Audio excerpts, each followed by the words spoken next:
Wanted to do a quick video of things to look out for when you're buying a first generation Dodge Cummins. I'm sure there's a lot of similarities in the years for the non-diesels, but there's certain things that you can't readily buy or replace, and I'm going to use mine as an example. There's going to be things that you're going to have to tackle that are going to be unpleasant and not easy to deal with.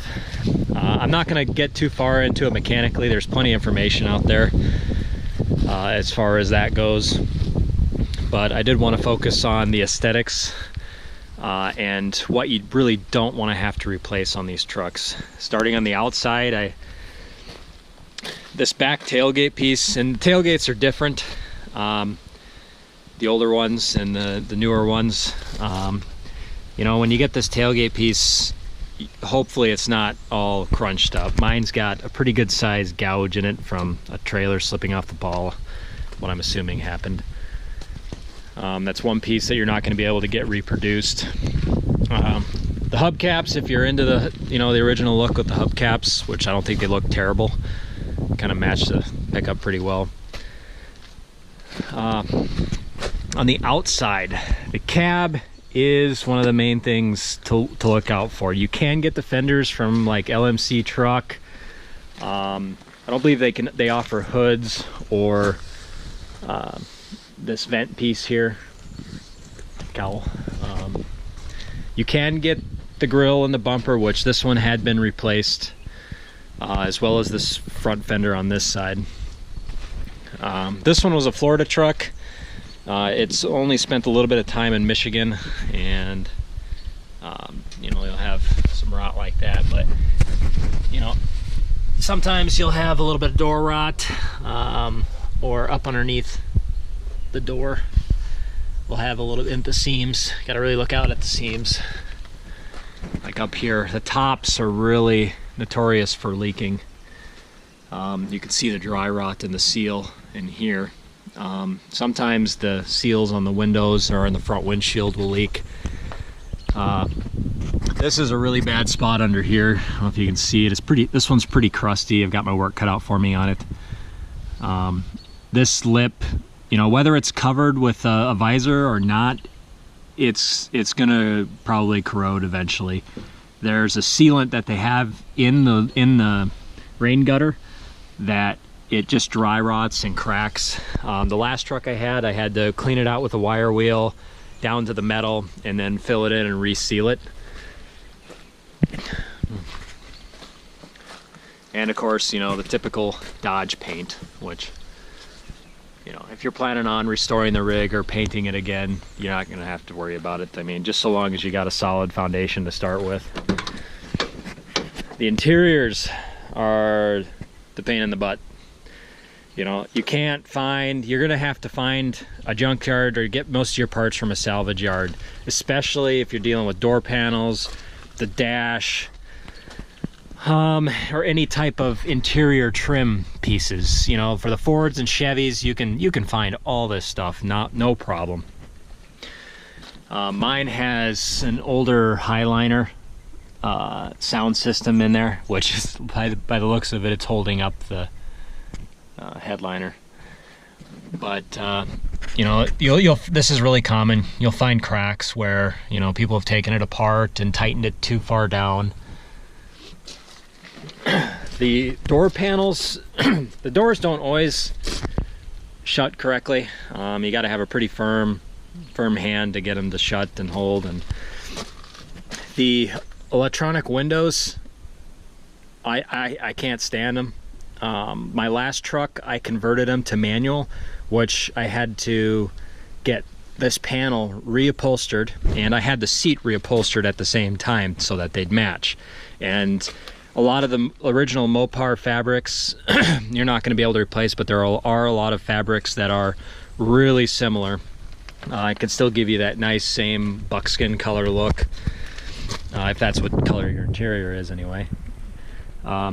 So I'll show you on these windows.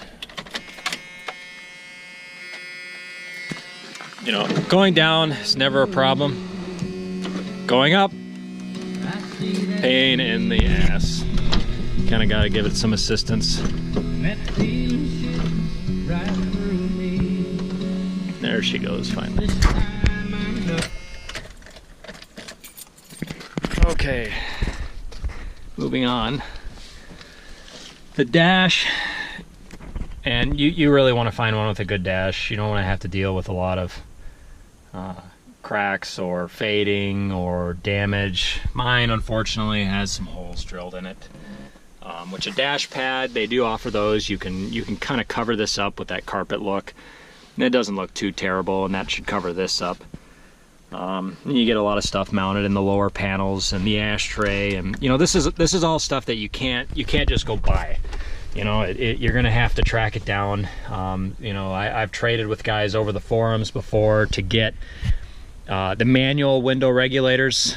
I traded a guy the electric setup for the manual on like an 85 pickup, and they are interchangeable. I do know that for a fact because I've done it. I'm not saying there aren't some exceptions, but I mean, I can't see them changing that mechanism a whole lot from, well, the manual regulator is different. It's geared differently than the electric.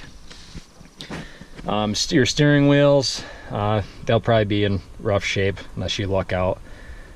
Your cruise control, stuff like that. Mine doesn't work. I haven't really looked into it yet. This paneling oftentimes is cracked and destroyed around here, especially if someone's tried to install an aftermarket stereo. My last truck, I did not install an aftermarket stereo. I'm not going to do it on this truck. I like the cassette player. I have all my old cassettes in here, and I don't plan on changing that.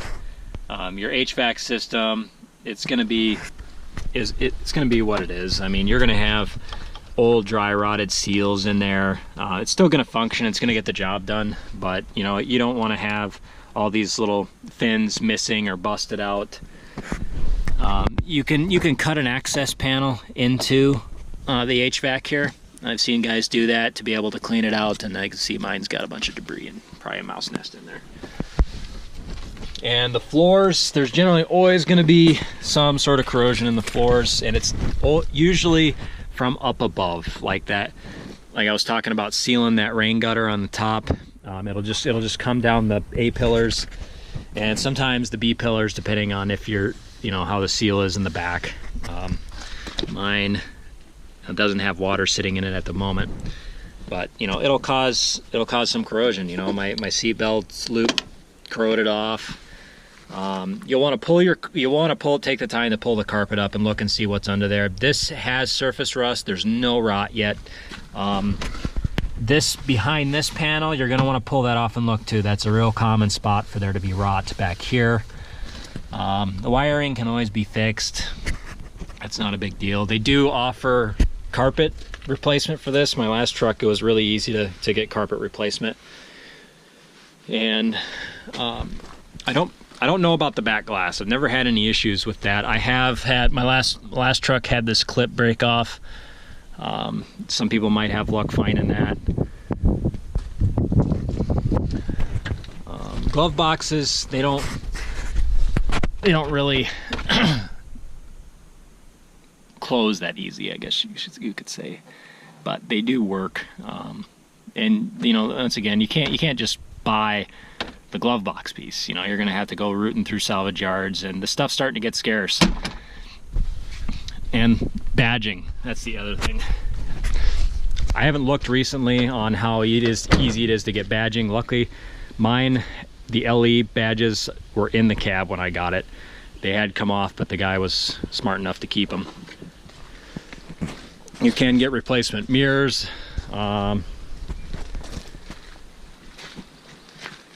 That's all I can really think of at the moment. Oh, yeah, your vent windows, every first gen guy knows you're gonna have some sort of whistling. There are a few people out there who have gotten clever and fixed them. Doesn't really bother me. Of course, this one's sealed up a lot better than my last pickup was. But there you have it. If you guys like this, subscribe, tune in. I'm gonna be doing updates from time to time on what I'm doing to this truck and things I run into.